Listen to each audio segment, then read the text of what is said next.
The Divrei Torah tonight are Lili Nishmas, Tasha Esther Bas Yitzchak, Shoshev Aliyah, Mechail Chayil. The end of this week's parsha, we have the showdown between Yaakov and Lavan. Yaakov attempts escape, and Lavan catches up to him, and Yesh Lavan warns him that he could do damage. And HaKadosh Baruch Hu warned him to stop. The thing we have to understand is what would Lavan have done? And perhaps what he may have still attempted to do. Would he have really murdered his own son-in-law, his daughters, and his grandchildren? What does it mean? Lavan bikesh la kores hakol. What is that going to mean by that? That he wanted to do even worse than what Paro wanted to do. But after they have this interesting exchange, Yaakov berates Lavan, and Lavan accuses Yaakov that he stole his property when he couldn't find anything because Rachel was sitting on it. Kayadua. So the way it ends is that liktu avanim, they collect rocks and they make a wall, build a wall. Right? It has an ancient biblical source, build a wall. All right, something very interesting to point out, and then they fight over the name. So Vayekarlo Lavan Yegar Sa'adusa, Yaakov Karalo Galed. So he gives him an Aramaic name, he gives it a Hebrew name. So what's going on there? What was the whole? What did Lavan try to do? Why is the wall the solution? Right? So the Maharal explains regarding what Lavan bikesh lakor sakol. He says in the Gvuras Hashem in his Pirush on the Haggadah. So like this, Lavan says, "Habenos benosai vatzon soni, avaribarai vatzon soni v'chashat toroi elihu." The daughters are my daughters, the kids are my kids, and the chattel, right? The flocks, everything's mine, right? So says the Maharal, that was Lavan bikesh lakor sakol. How so? Because he wanted to strip us of our Jewish identity. You're not stop with this separate nation business of being Am Yisrael and being a chosen people. It's very racist and politically incorrect. Right? So you're Arameans, right? You come from you're all my children. You're from my nation. Right? And that's why Yaakov Avinu's response is, after he hears that, is liktu avonim. Right? Let's make a wall. Right? Apartheid. Right? No. We're not the same. We are not the same. And the amazing thing is that even with that wall being built, right? So Lavan tries to, as it were, pull the borders into his territory, and he calls it Yegar Sa'adusa. He gives it an Aramaic name, like his own language, as it were, to claim the wall into his own territory. So thus, the wall is not really a division. Right? It's an amazing thing. The Loshen Arami. Lavan's language, which is Yegar Sadusa's Galed in Aramaic.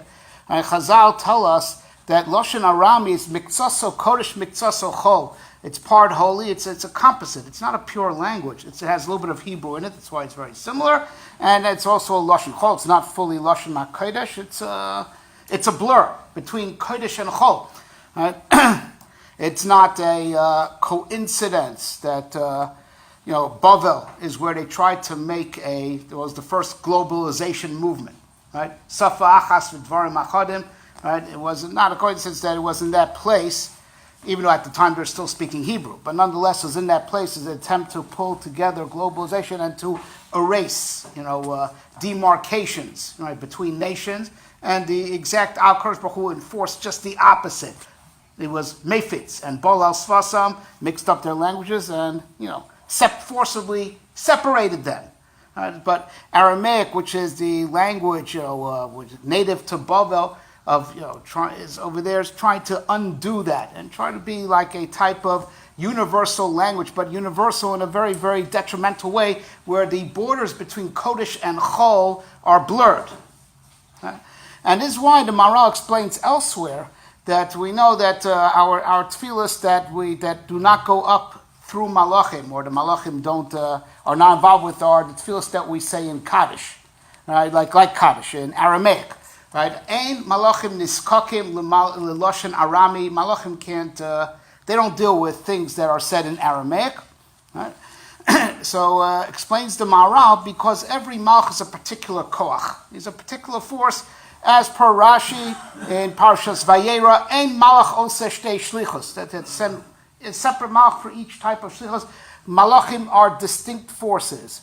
Aramaic is a blur, so they can't deal with it. It has to be either Kodesh or Chol. Aramaic is a blur. And that's what cheaters do. He was just an Arami, he was an Arab, but he was also a Ramai, right? He was a cheater, which are the same oisius, Arami and Ramai.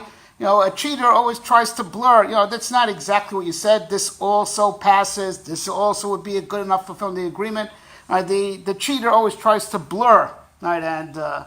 And you can only blur, of course, if the two things that the thing that you're trying to pass off or the thing that you really should be giving is similar. If it would be totally dissimilar, you wouldn't be able to pull it off. Right? So so of course he brought in Leah instead of Rachel, but if you brought in, of course, a cow, you would have never gotten away with that. Right? But that's what it is, that on the thin line of the border, the Ramai tries to blur those borders. And that's why the direct response of Yaakov Avinu, the immediate response is build a wall. You have to keep these things, the Jewish identity separate and distinct and not confused. Because if Lavan would have succeeded in confusing the Jewish identity, that's called la'akor sakol. At least Paro didn't come to erode the Jewish ethos, the Jewish identity. He just wanted to kill the Scharim. But in the case of carried on the Jewish ethos, the Jewish race, he wanted to totally erase the shame of Klal Yisrael, erase Klal Yisrael as a category, right? Just have it assimilated into being Arami, and that's why he made this wall. So now this wall, the Shlach Kodesh tells us, there's a day of the year, right? That's connected that wall, but it's not just a day of the year; it's also a chag, as we're going to show, and that's Lag Ba'omer. Right? Lag is Oisius Gal. The Shlach Kodesh says a remez to Lag Ba'omer is Gal Eid. How so? Arame oived avi vayered Mitzrayim. We had to go into Gos Mitzrayim to get the Ra smelted out of us because of how Lavan tried to taint us and incorporate us into him instead of allowing Yaakov Avinu to finish the project started by Abraham and Yitzchak of making a separate and distinct nation. That's why we had to go down to the Kur HaBarzo. And it has to come where we become permanently distinct from all the other nations is when we get the Torah, we get our Taryag mitzvahs, that takes us out of the klal of Bnei Noach, because they only have 7 and we have 613. Matan Torah is the final cutoff point where we become the Jewish people, with our 613 mitzvahs, as opposed to Bnei Noach with their 7. The Indian of Lag Bomer explains the Shlach Kodesh is where we reach a certain juncture that where Mitzrayim is far enough behind us, right? And Matan Torah is ahead of us. We're on the other side of the wall. It says, as where we've recovered from Lavan's wanting to taint us with the feeling, not being a separate nation. We recover from it at Lag BaOmer. At Lag BaOmer, it's like we're called over the wall, right? Closer to Matan Torah in sight, with Mitzrayim behind us. And that's the Indian of why Lag BaOmer is a chag of, Pnimius HaTorah, of Kabbalah, because when you're looking at Torah like a goy from afar, you can't see the inner depth of the Torah. Lag BaOmer, we get over a hump, we get over a wall, that we're on the inside of things. Those are 2 sides of a wall. There's one side of the wall is called outside, the other side is called inside. Lag BaOmer, we make it over the wall. Now we're on the inside, and that's how we have a shaychus to Pnimius HaTorah, what's on the inside of Torah. Our shaychus to Pnimius HaTorah is from Lag BaOmer onwards. Right? But there's another chag like this, right? And that's Chanukah. Right? Interesting. The Greeks, right? They did not destroy the Beis HaMikdash like the Babylonians, like the Romans. They broke in and they defiled it. And that's the lashon that we find in Mosur, ufortzu chomos migdalai. They broke the walls. And like that, the Mishnah in Maseches Midas tells us that there was a fence around Har HaBayis called the Sorag, and they made Yud Gimel Pritzim. They made 13 breaches, and when those breaches were repaired, right, so Chazal were metaken that every time you're omed connected that breach, you have to bow. Right? They broke in. Because the Greeks really did not want to, they didn't want to destroy Am Yisrael. They wanted to cause Am Yisrael to assimilate with them. Right?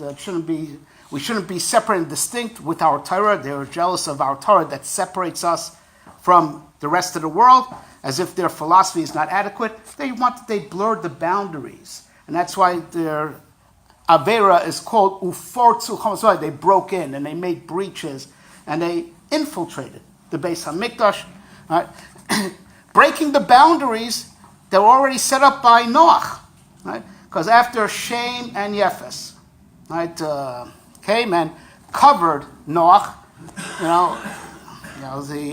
so Noach says, Yaft Elokim liyefes, v'yishkom bo leShem. Of course, will give beauty to Yefes, but he dwells in the tent of Shem.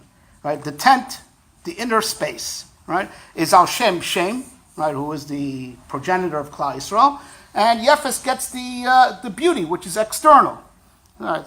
And they say beauty is only skin deep. Right? It's on the so the external goes to Yefes, and the internal goes to Shem. Right, and that Ohel, Ohel Shem is the Beis HaMikdash, and that's where there's Pnimius. That's right, the inner meaning of life, where the Shechina is revealed. The Pnimius, the inner chambers of reality are revealed over there. The purpose of life, things that are not visible on the surface, are all revealed over there.